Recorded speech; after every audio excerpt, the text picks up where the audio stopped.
खुलुमबाय बयखौबो बे समाव आङो मोनसे सुंद' आपडेट लानानै फैलायबाय। बिटिआर सरकारा हाग्रायाव थानाय सुबुंफोरखौ गावथारदों होननानै खौरांगिरिनि सिगाङाव नंखाय बाथ्रा बुंनायनि थाखाय दावराय देख्रेबखौ सरकारनिफ्रायनो केस होनाय जासिगोन होननानै खौरांगिरिनि सिगाङाव रोखायैनो फोरमायनानै होदों बिटिआरनि इएम रनजित बसुमतारी बिथाङा।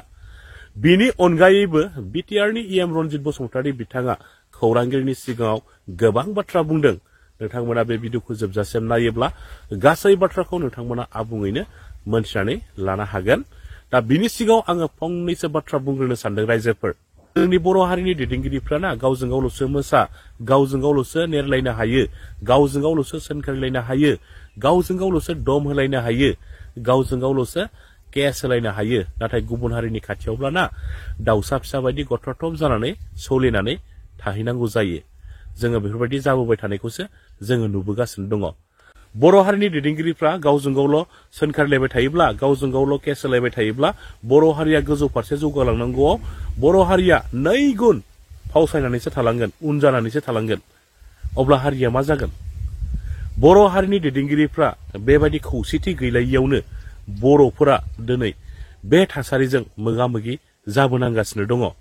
बर' हारिनि दैदेनगिरिफ्रा खौसेथि जानायमोनब्ला, बै समनिफ्रायनो खौसेयै बर'नि दैदेनगिरिफ्रा खामानि मावबोनायमोनब्ला बर'फोरा मालाबानो आलादा बड'लेण्ड सेपारेट स्टेटखौ मोननो हासिगौमोन। नाथाय दुखुनांथावना बर'नि दैदेनगिरिफ्रानो दासिमबो खौसेथि गैया। बर' हारिनि दैदेनगिरिफोरखौ बेबायदि गावजों गाव सोनखारिलायबाय थानाय, गावजों गाव केस होलायबाय थानाय जुदि नुयोब्ला गुबुन हारियाथ' मिनिगोनसो बर'फोरखौ। ओरैनो गुबुन हारिया बर'फोरखौ नायनो हाखाया। बामोनफोराथ' बर'फोरखौ मालाबाबो नायनो हाखाया। बामोनफोरा गावसोरनि आथिं सिङाव बोरै गादबनानै दोननो हागोन बर' हारिखौ, बैखौसो बै समनिफ्रायनो, गोबाव समनिफ्रायनो नाजाबोगासिनो दंखायोमोन। नाथाय दिनैबो दाबो बर'फोरा बामोननि आथिं सिंनिफ्राय, बामोनजों नासयजानायनिफ्राय दाबो उदां जानो हायाखै दे रायजोफोर। नोंथांमोना मोजाङै साननानै नाय। बिटिआर गोजों लोबथा जादोंब्लाबो बर'फ्रा दासिमबो बामोननिफ्राय उदां जानो हायाखै।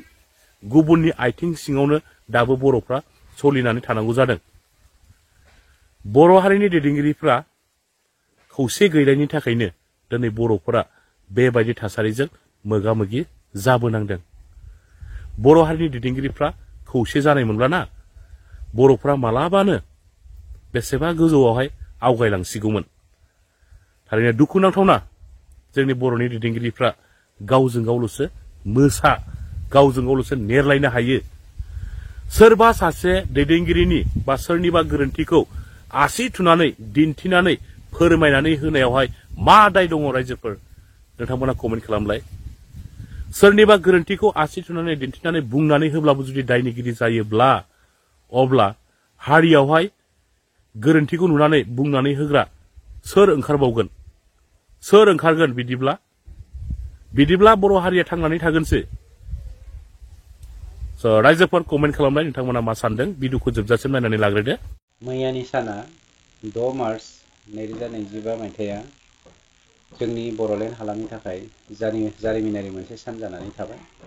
मानोना बे सानाव जोंनि मानब गेदेर प्रमद बर' बिथांनि दैदेननायाव जोंनि सरकारा नाजाथाबनानै सिकनाझार बा सिकना जोहोलाव नेसनेल पार्कखौ जोङो दिनै गायसननो हाबाय आरो बियो अफिसियेलि नटिफिकेसन जाबाय। बे जोंनि थाखाय गोजोनथावना बाथ्रा। बिथां मानब गेदेर प्रमद बर'नि दैदेननायावनो जोंनि सरकारा मोननै नेसनेल पार्क बानायनो हाबाय।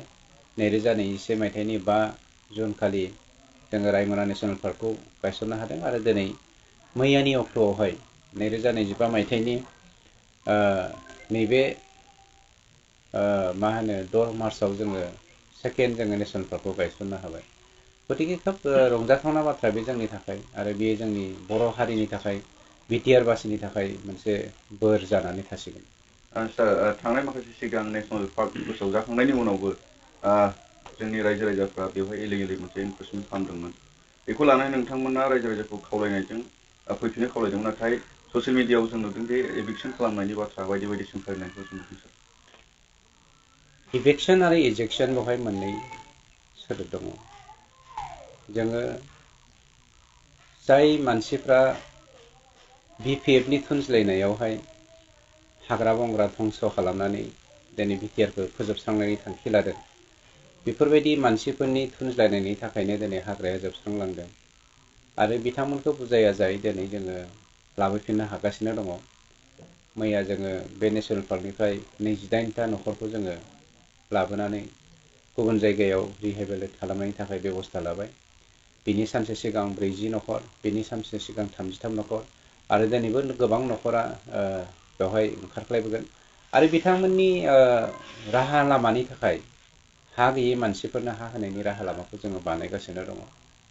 नाथाय दुखुनांथाव बाथ्राया जादों जोंनि माखासे थैसोबग्रा गावखौनो बर' लिडार होननानै बुंग्रा लिडारफोर दङ। बे लिडारफोरा दिनै बर' हारिखौ फोजोबस्रांनायनि थांखिजों राजखान्थिनि महर होनानै हाग्रायाव थांनायनि थुनज्लायगासिनो दङ। बे जोंनि थाखाय दुखुनांथाव बाथ्रा। जोंबो नायगासिनो दङ सोर मा बुंदों मा बुङाखै। फिथाइखौ गावनो गाव मोनगोन। दावराव देख्रेब बिथाङाबो गोबां बाथ्रा बुंदों। दावराव देख्रेबा मैया मोनसे मिडियानि गेजेरजों आं दासिमबो थरलि नायजोबाखै, नायगोन आरो बिथांनि जा बुंनाय मोननैसो सोदोबखौ आं खोनादों। जोंनि सरकारा हाग्रायाव थानाय मानसिफोरखौ गावथारदों होननानै बिथाङा बुंदों। बिनि थाखाय जोङो बिनि सायाव जोङो सावरायगोन गाबोन।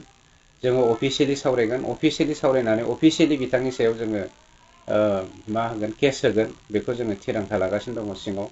दावराव देख्रेबखौ बे बाराव जोङो नागारा। जों बहुतबार निमाहा होबाय गावनि सासे गागि बर' दैदेनगिरिमोन होननानै। आरो बिथाङा दे सासे काराप्टेड लिडारमोन बेखौ उपेन एबसुनि समनिफ्रायनो जोङो मिथिबोखादों। मानोना माननाव गेदेर बड'फा इउ एन ब्रह्मनि समाव बिथाङा रां भान्दारिमोन आबसुनि। बे समाव बिथाङा माबायदि कारापसन खालामदों खालामाखै बेनि सायावबो जोङो सालिजारि खालामगोन। आरो बिथाङा मैया जे जोंनि सरकारखौ मानव गेदेर प्रमद बर' बिथांनि दैदेननाय इउपिपिएल सरकारखौ हाग्रानि मानसिफोरखौ गावथारदों होननानै बुंदों। बिनि सायाव जोङो कर्ट केस होनो थाखाय राजि जानानै दङ गभर्नमेन्टनिफ्रायनो। जायफोरा बै ओनसोलाव दासिमबो राजत्रिट खालामगासिनो दङ, माबा मोनसे आयेननि राहा लागोन नामा नोंथांमोना? गिबियाव जोङो खावलायनानै जाय मानसिफ्रा सरकारनि खावलायनाय लेखा हाग्राखौ नागारनानै फैगोन बिथांमोननो जोङो हा गैजायै मानसिनो हा होनायनि बेबस्था लादों आरो होगासिनोबो दं। आरो बेजों लोगोसे जोङो माबाफोर अनसुंथाइ होनो हायो नामा बेखौ जोङो सावरायगासिनो दङ आरो होनो हायो नामा नङा होगोन। बेसेबां बिबांनि होनो हागोन बेखौ जों फाइनाल खालामनो हायाखै, खिन्थु होनाया कनफार्म। दा बिथांमोननिफ्राय जोङो एकाउन्ट नाम्बारखौ नागिरगासिनो दङ। बिथांमोना एकाउन्ट नाम्बार जमा होनांगोन, बे एकाउन्टाव हाबजोबगोन थाखाया। जों जेसेबां अनसुंथाइ होनो हायो।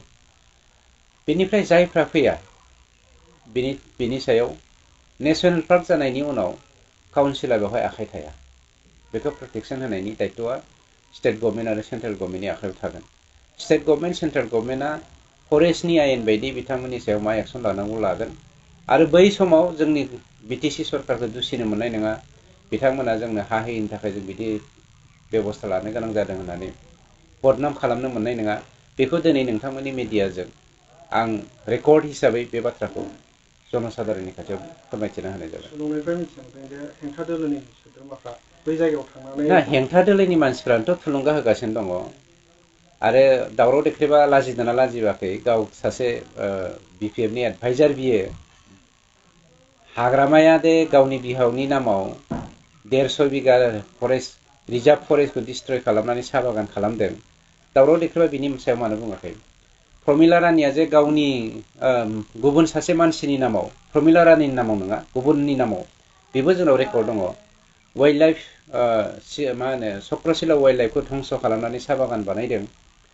बेखौ मानो जोंनि दावराव देख्रेब बाबुआ, दावराव देख्रेबना दावराव सेख्रेब, बियो दिनै मानो सनमान हकारै बेखौ जोङो दिनै मान होनो लुबैयाखै गागि दैदेनगिरि होननानै।